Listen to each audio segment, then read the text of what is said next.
So simple, airy and fragrant. Will win your heart. The pie with walnuts turns out to be extremely delicious. At the same time, it is done quite easily and quickly. It is perfect for a family tea party. If desired, you can diversify the filling with any dried fruits. How to bake a pie with walnuts in the oven. Prepare all the necessary ingredients according to the list. Wash the walnuts thoroughly and dry them in a dry frying pan or in a microwave oven. Using a coffee grinder, blender, or other device, grind the walnuts into coarse crumbs.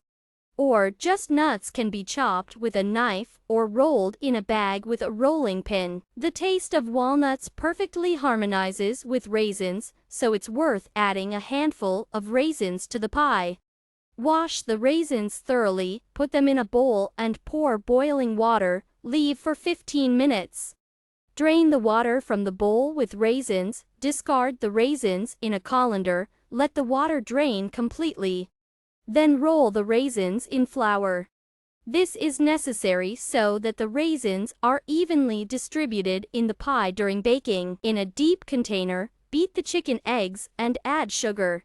Pre-wash the eggs in running water with a food cleaner. Using a blender or whisk the ingredients until a thick foam forms. If you want the pie to be especially airy, the whites and yolks can be separated from each other and whipped with sugar separately, and then combine the mixtures. Add baking powder, a pinch of vanilla and sifted wheat flour to the egg mixture.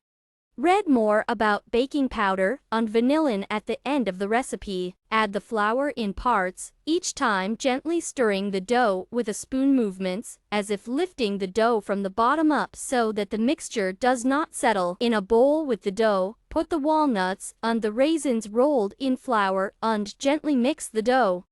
The dough should be as thick as sour cream in consistency. Remember that you may need a little less or more flour. Read more about the properties of flour in the article on this topic. The link is at the end of this recipe. Grease the baking dish with butter. Spoon the dough into the mold, spreading it evenly over the entire surface. Preheat the oven to 180 degrees. Bake the pie for about 30 minutes. The time is indicated approximately. Be guided by the operation of your oven and the height in the form of the prepared dough. Read more about the operation of the ovens in the article at the end of the recipe. Check the readiness of the pie with a wooden toothpick. It should be dry at the exit so that the pie does not seem dry. The finished pie can be soaked with sugar syrup, but this is optional and to taste. Serve the pie with walnuts and raisins to the table with tea, coffee or cocoa. Have a nice tea party.